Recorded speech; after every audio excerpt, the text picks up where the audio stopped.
Yeah, go ahead, him. Yeah, uh, yeah, I have a question that is not related to today's topic, but so Second, him, 1 second. yeah, Let me mute everybody. Okay, go ahead and unmute yourself. yeah.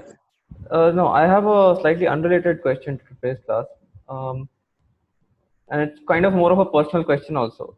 So, when you were in the US and you're working, did you ever feel that the work that you were doing interfered with your sadhana to some extent? Like, so for example, when I work, what happens is that the mind gets so conditioned to thinking about, it gets so conditioned to thinking outwardly that I find it difficult to turn it back in and analyze itself. So how do you deal with a situation like that? Like, how do you deal with this? Yeah. So the question is, while working or while leading a professional and a family life, you're so busy, and at the same time we are asked to study the Shastram. And how is it possible?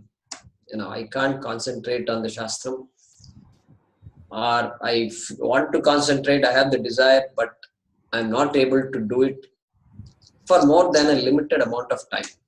So that is the question.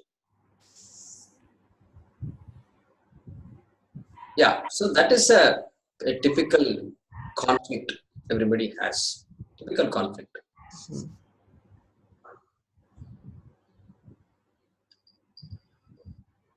So, and it's a good conflict to have.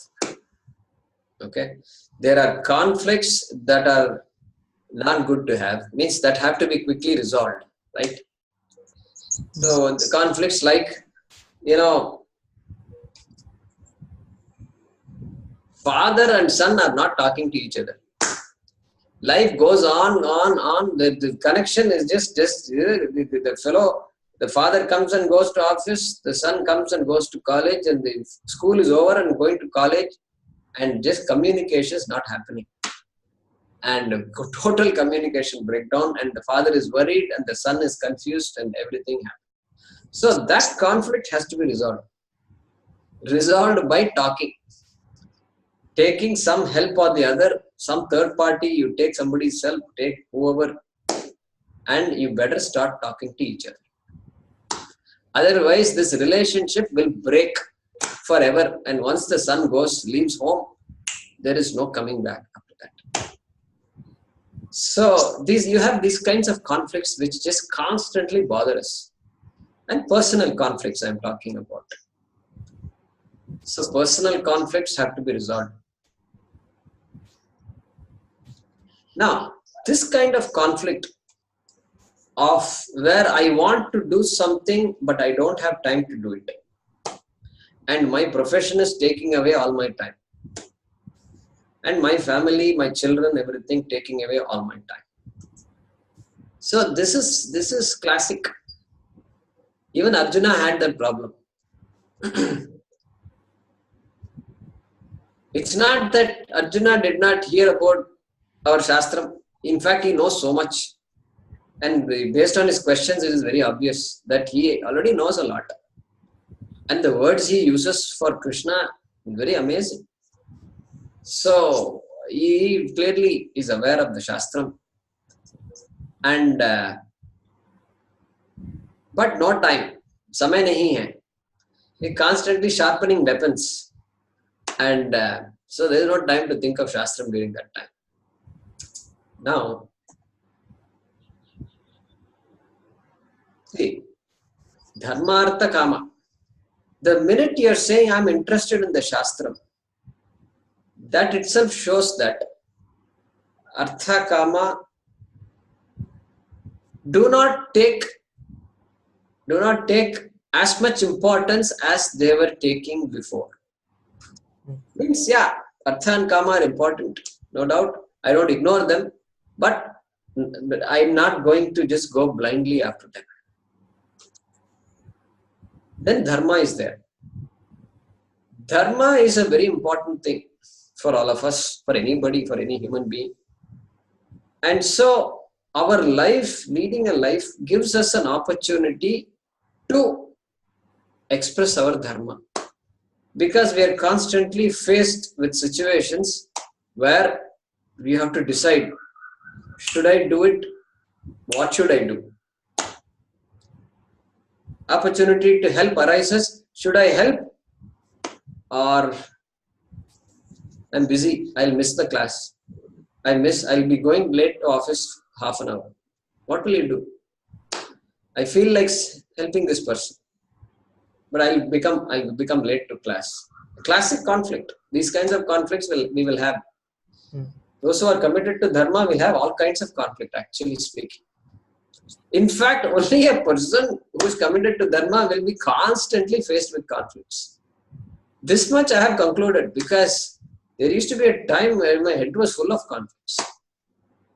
And from getting up to sleeping, conflict. Hey, kya baat hai? I thought I'm studying all Vedanta and all, and I'm supposed to be happy and all that. And this day starts with worrying. And then I realized that worrying is a different type of worry. It is about my duties, what I should do. Am I doing the right thing? And should I change the course of action? These kinds of important questions keep arising, and they keep nagging. That is what happens in many of us. And other people, they don't seem to have any concerns. They're just driven.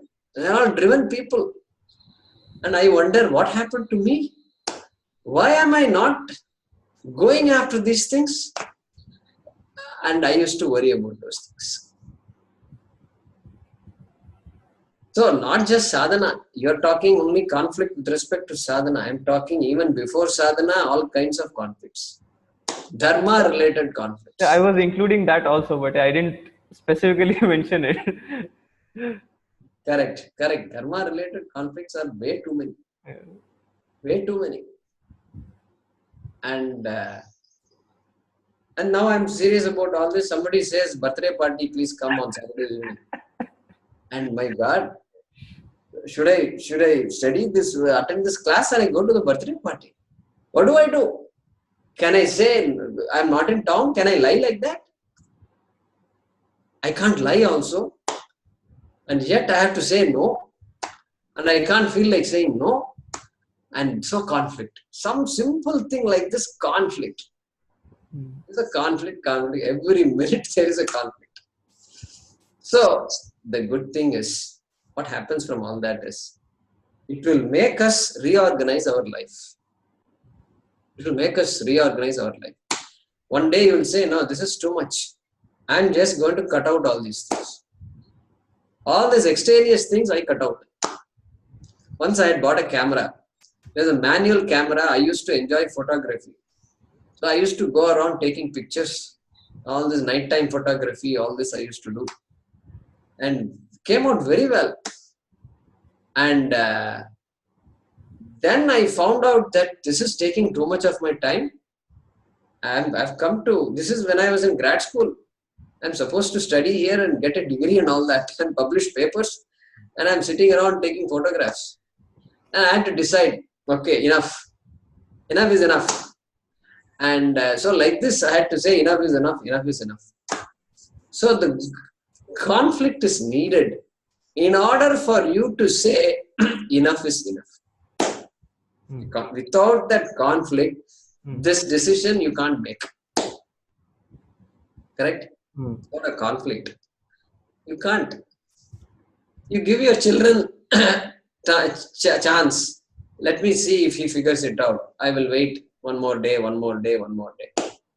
And finally it gets to a point, and finally you catch the boy and say, come on, what is going on now? So the conflict has to build to a point, and then only action takes place. So I would say, not to be discouraged by that. And a conflict is there for a reason. Because I desire something, I know something, but I am forced to do something else. I am forced to do something else. The whole world forces me to do something else. Then you have to ask the question, can the world really force me to do something? Am I blaming the world for my problems? Why am I am the one who is yielding to all these things. So why am I blaming all these friends and people and my employer and my job and all that? That thing can come. So then, yeah, job duties are there. I must deliver those duties.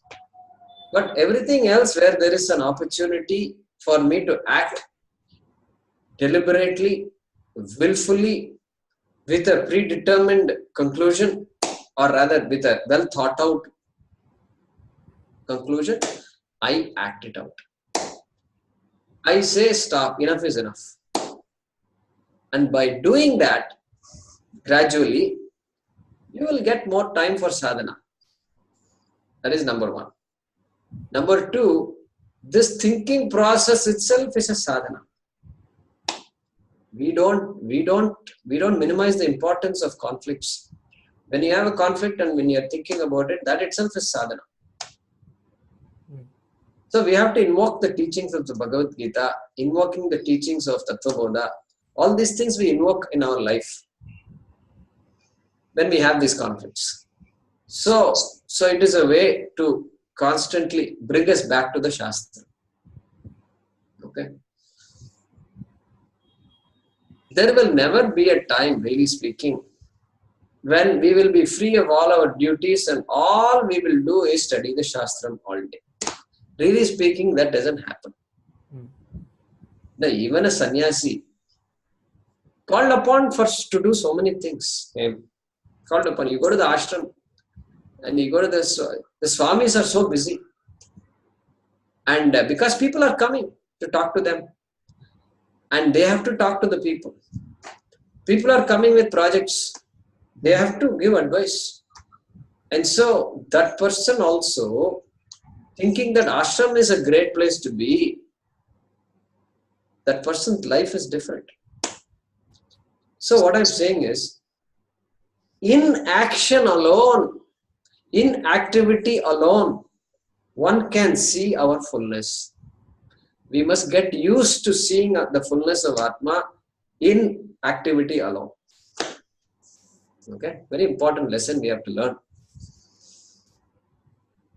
And that is why there is no need to be afraid of family or profession or anything we are doing in any given day. Never being afraid. In fact, our study of the Shastram empowers us to do our duties properly.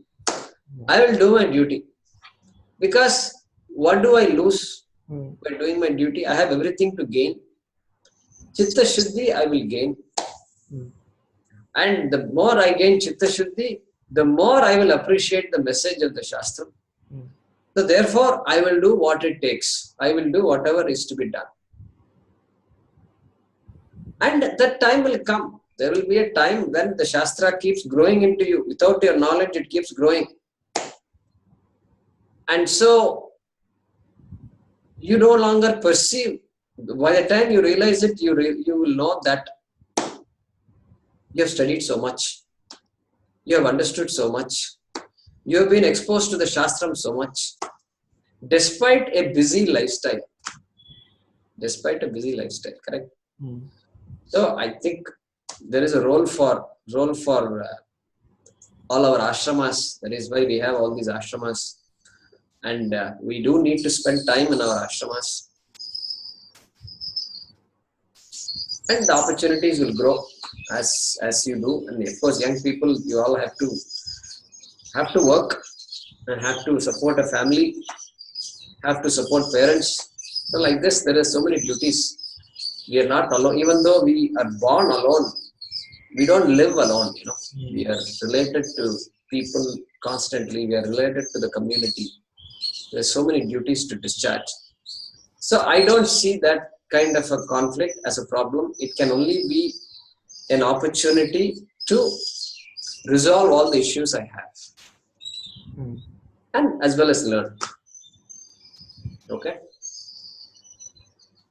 So yeah, so that conflict, that kind of conflict is natural, and it only shows the maturity of the mind. Only a mature person will have conflicts. An immature person will not have any conflict. Correct? No conflicts will be there. So vegetarian has conflicts, because then I have to look into all these things, and what is what, and these days everything is camouflaged. And you have to find out, and that's why sometimes it's good to live in a community where there are all these like-minded people, because I live in this place where all are so-called people who are vegetarians, and even there some of them won't eat onion and garlic, and so when they look at me, they will make food without onion and garlic. Arey bapre, how nice it is.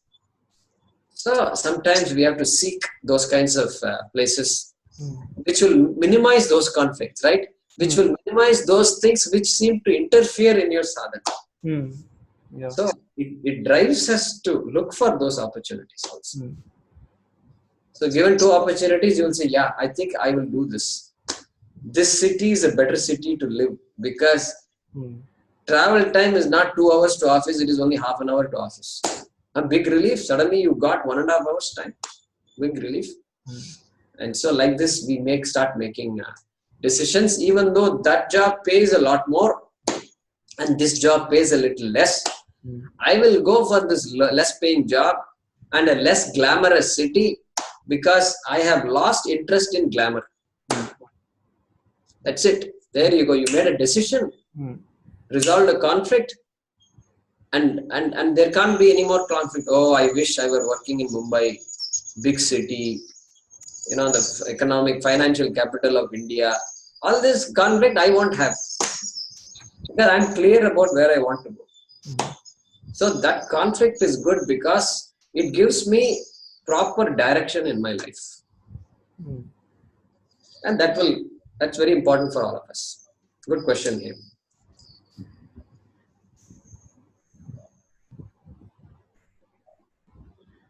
So a life full of conflict. Conflicts will be there. Very good question and very good answer to Jayakumarji. Thank you.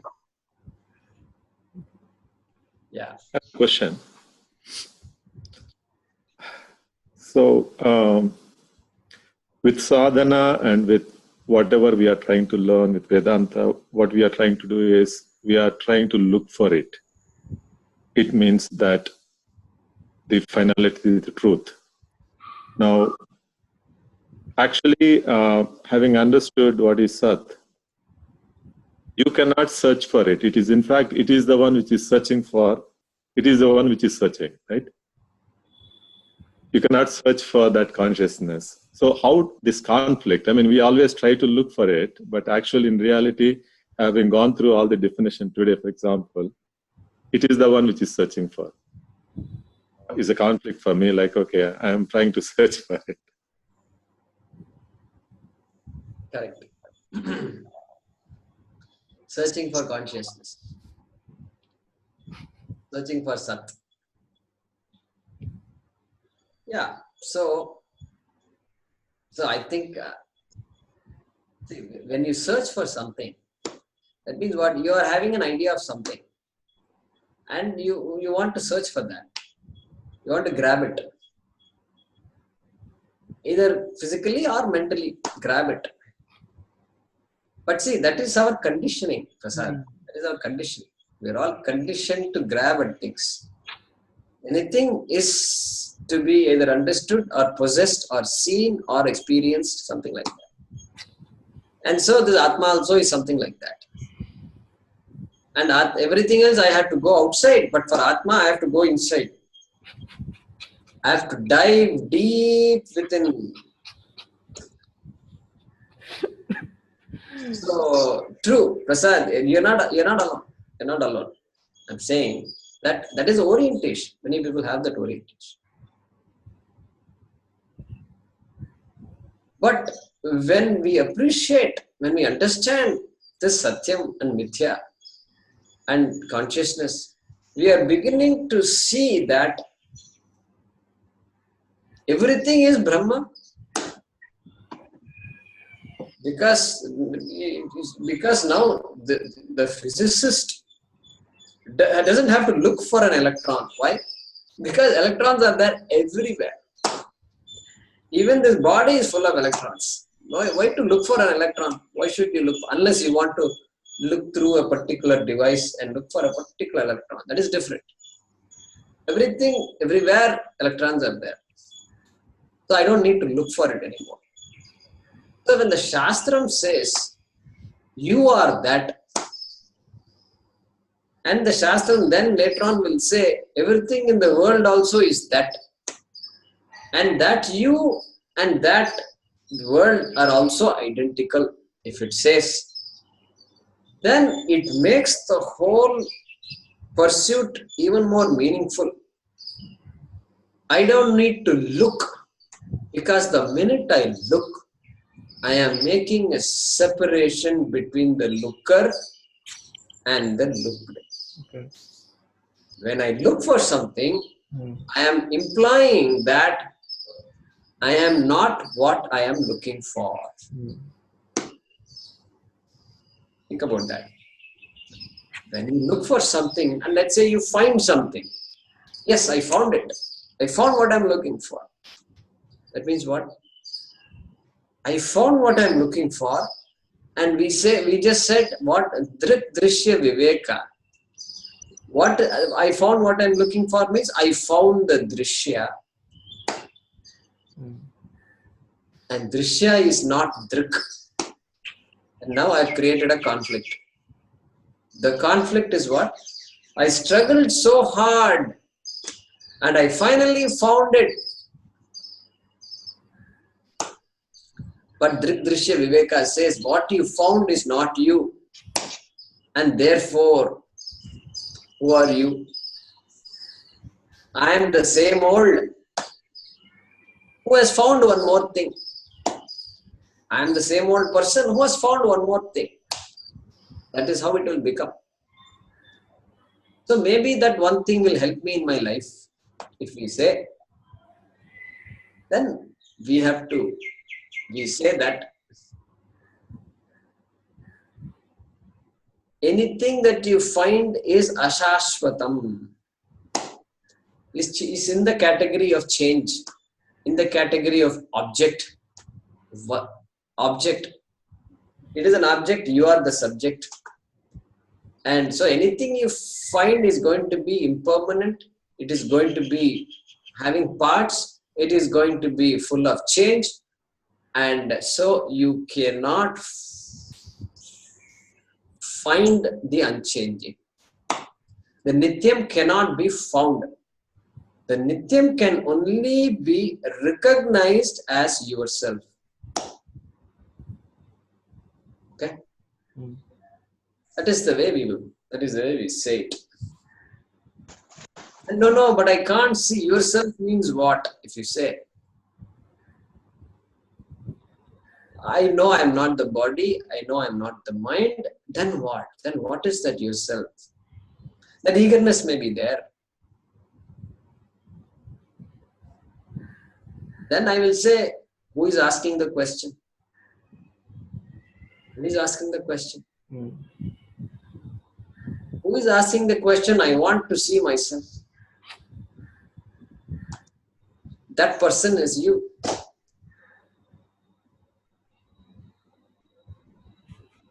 No, my intellect is asking the question. Okay? So like this, you have to think through a little bit. The Shastra makes us think through. And Ramana Maharshi is famous for this. Anybody comes and asks him a question, he says, who is asking the question? That's the only standard answer he gives. Yeah, It's very, sometimes it's unnerving to hear that. What? Who is asking the question? Then you have to go back and think. It makes you think, basically. Makes you think. Who is asking the question? So we need to ponder about that a little more.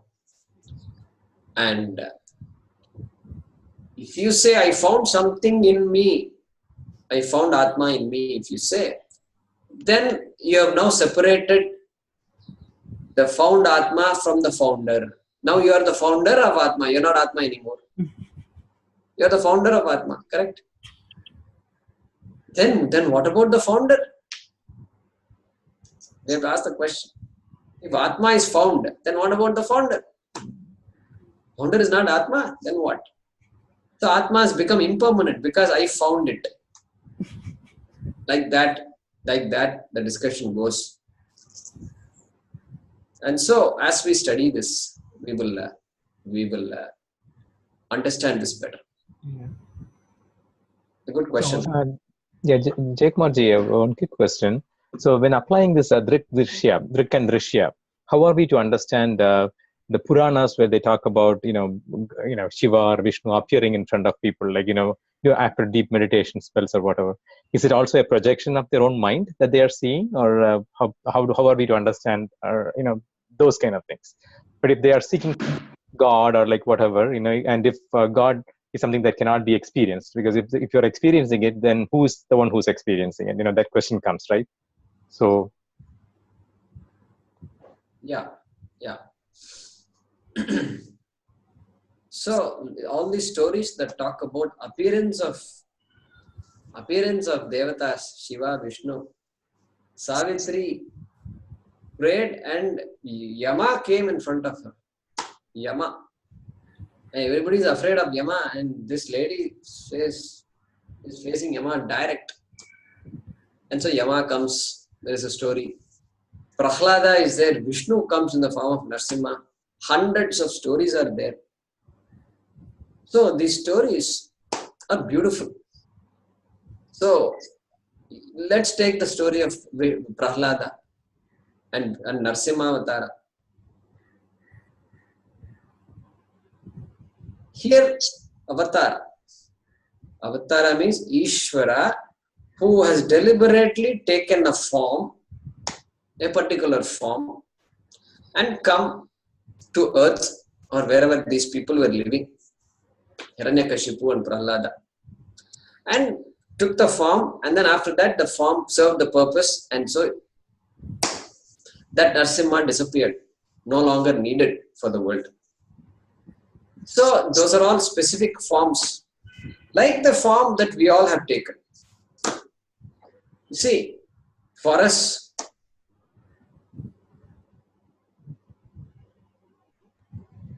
Atma can take any form.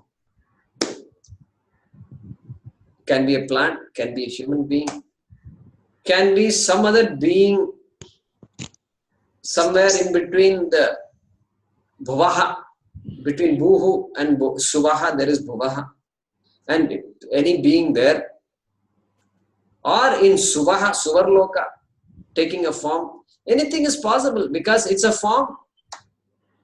Why limit the forms to these jivas here on earth? This is the only mind we know. There are so many forms, and the Shastram is talking about all these forms.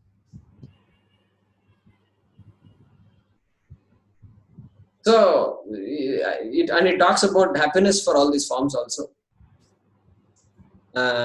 Te ye shatam deva gandharvanam anandaha sa eko indrasya nandaha shotriyasya cha kamahatasya te ye shatam indrasya nandaha. So, talks about Gandharva, Manushya Gandharva, then Deva Gandharva, then talks about Pitru, then Ajana Jana, then talks about Indra, then Prajapati, Brahaspati, then Prajapati. Like this, the Shastra is describing all these types of beings. So we have no problem believing all this because they're all forms. And forms can appear, disappear. They can live long for ages. They can live. We have no problem believing in it because, you know why? Because we know very well that no form is permanent.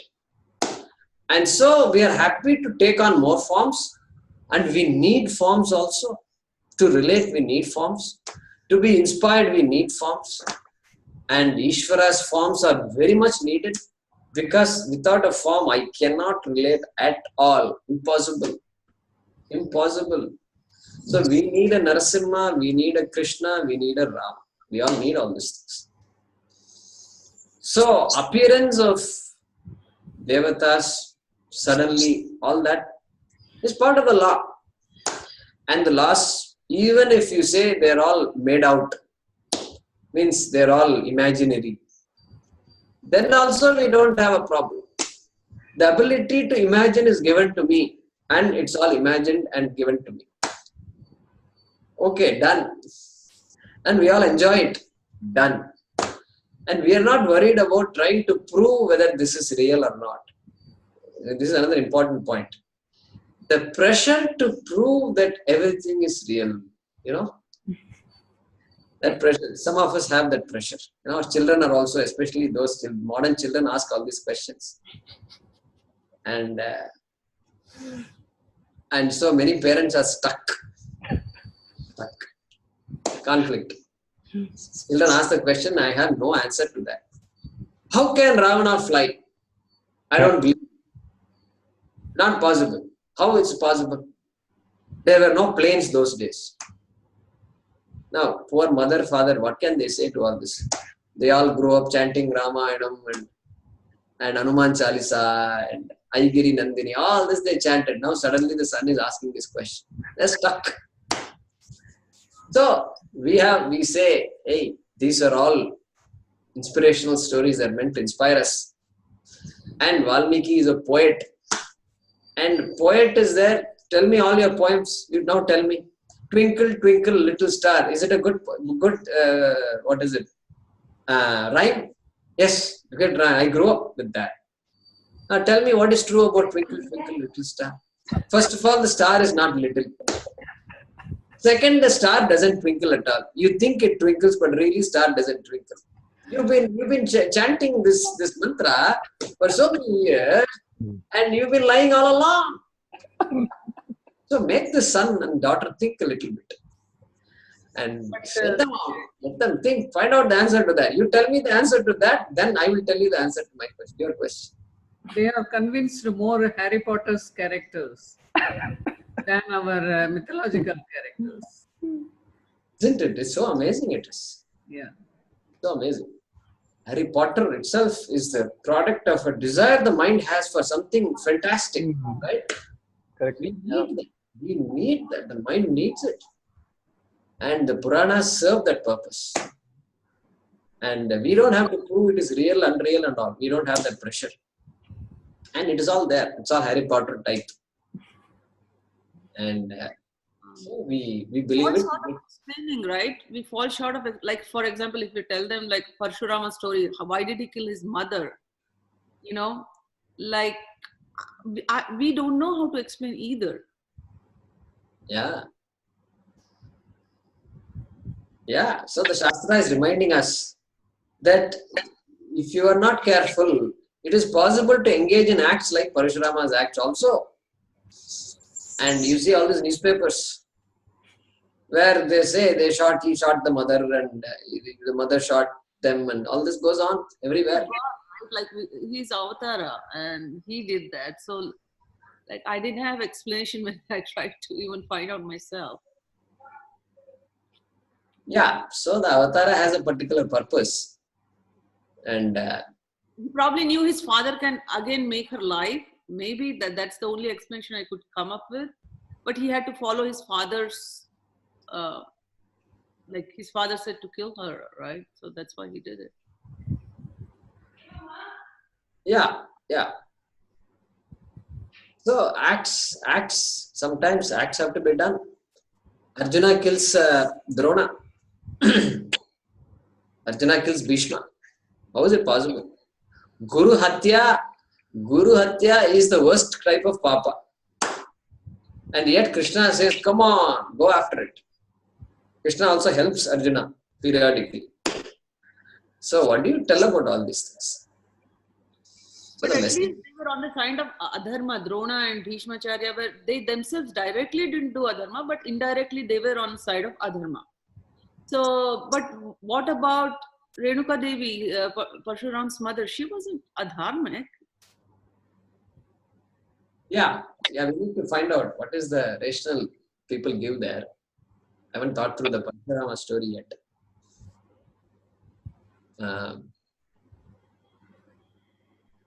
Love to hear a good explanation to that.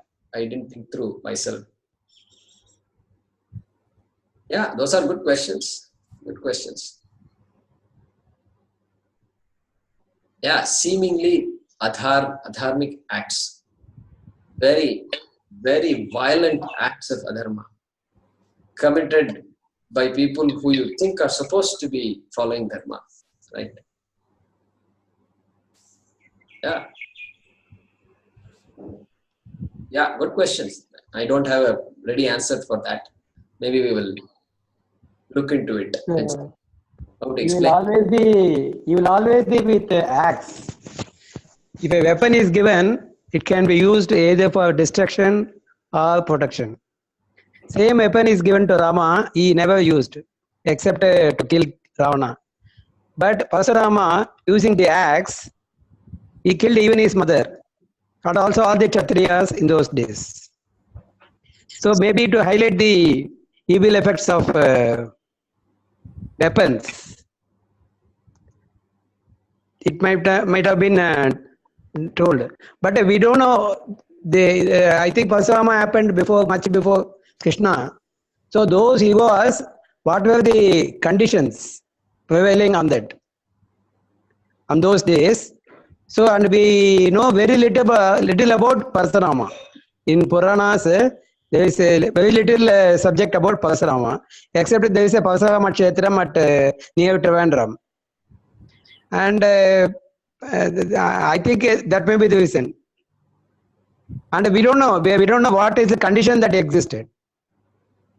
Yeah. So even Hinduism till Adi Sankara period was eating beef or was eating non-vegetarian.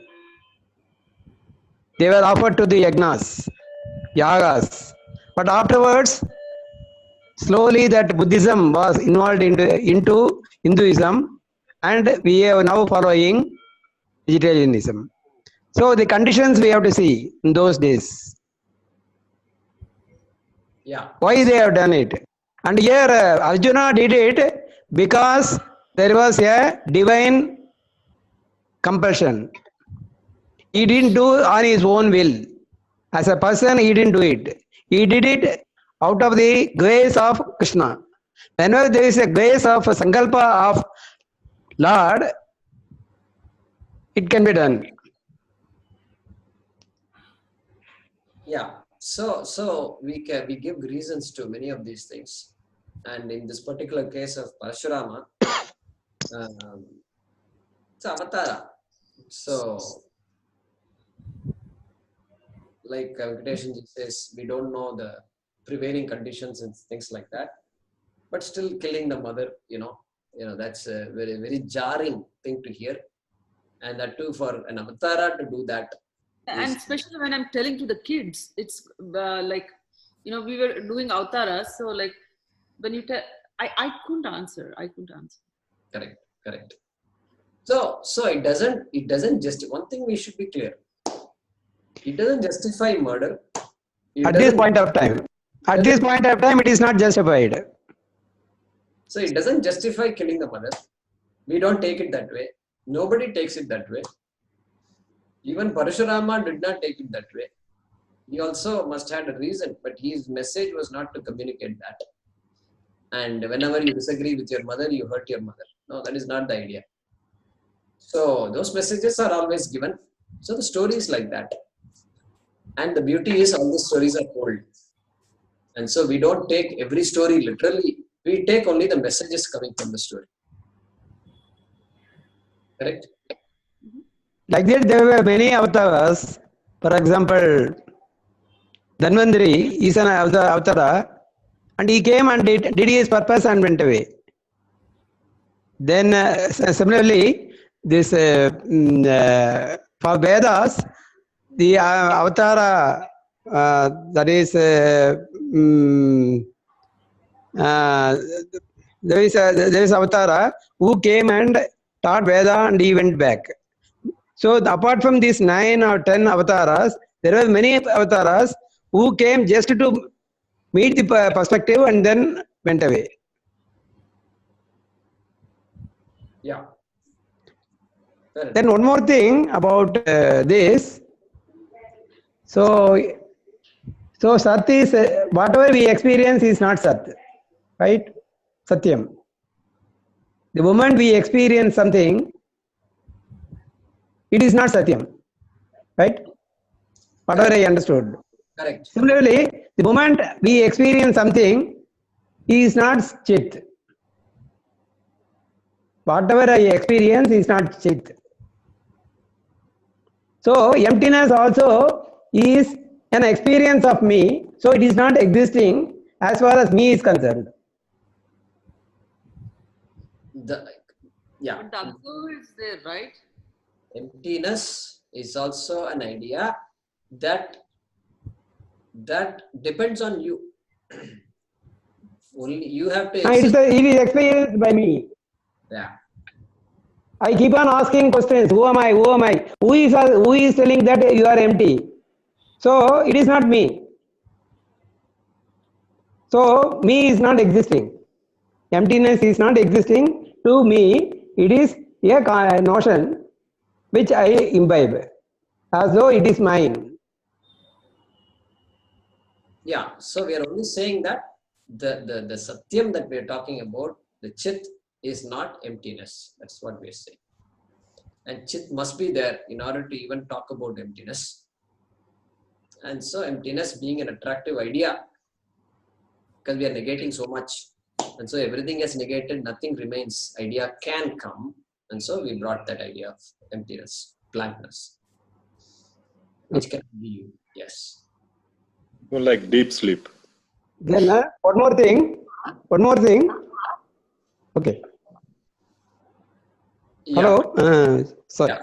Sleep is a good example. It's a good example for our purposes. One more thing, while doing office work, there are some restrictions. That is, we are compelled to produce meet the target. We are compelled to do something which is not much adharmic, which is dharmic. So these kind, I think Bhagavad Gita has got an answer. They say that you surrender everything to me. Whatever you take, it is me. Whatever you think, it is me. And every action you surrender to me. And wherever you go, you assume that you are going around a temple. Whatever you see, whatever the people you see, you think, I am Narayana is there.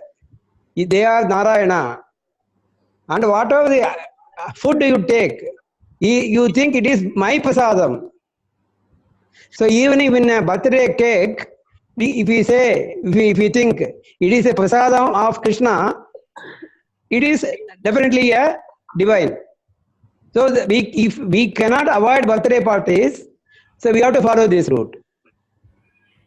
I think I am a little bit. Yeah. I think I have explained this better. No, that is fine. So this is a. It is there in Nada. There are 3 concepts, So Venkateshan ji, so summarize what you said. Yes, the idea that Prasada Buddhi and Ishwararpana Buddhi, those are the 2 things talked in Bhagavad Gita. Karma Yoga. So Ishwararpana Buddhi, what you said is, whatever I do it to you. I offer it to you, Ishvara, Parameshwara, Krishna, Vishnu. I offer it to you.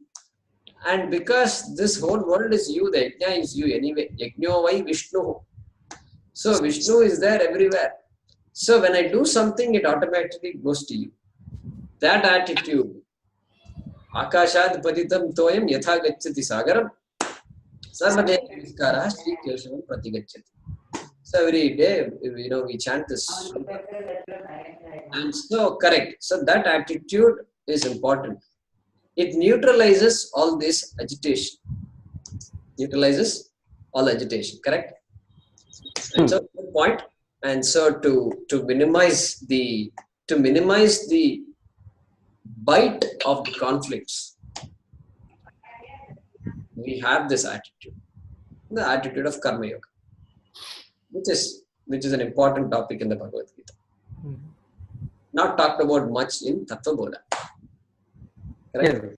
That is Bhakti Yoga topic. Good.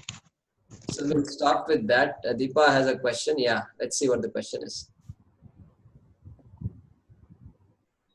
Jaykumarji, you said after death, consciousness cannot communicate with Atma. Why will Atma communicate with consciousness after death, Jaykumarji? Our body is gone, right? Yeah. So it is communicate means the connection between the body and the Atma is lost. That is what we are saying. Right? So even though there is a Punarjanma, etc., Punarjanma is there, and so the karma results in the jiva taking on a new form. The connection is re-established. Some sort of a connection is established again. So all we are saying here is that the insentient, the sentient body has become insentient. The living body has become inert. Living body has become inert. And the inertness cannot be revived. That's all we say. Cannot be revived. The connection cannot again be made. That's all we are saying here. Okay. Thank you, Jaykumarji. Okay. So it's But 8:20. Atma and consciousness are different. Consciousness is not Atma, no? Correct. Yes. So Atma Satchidananda Swarupaha. So when we appreciate consciousness, we begin to appreciate Atma. Correct. Okay. So we will stop with that. Thank you, Jaykumarji. We'll meet again next week. Thank you. Thank you. Jaykumarji. Thank you. Thank you. Thank you.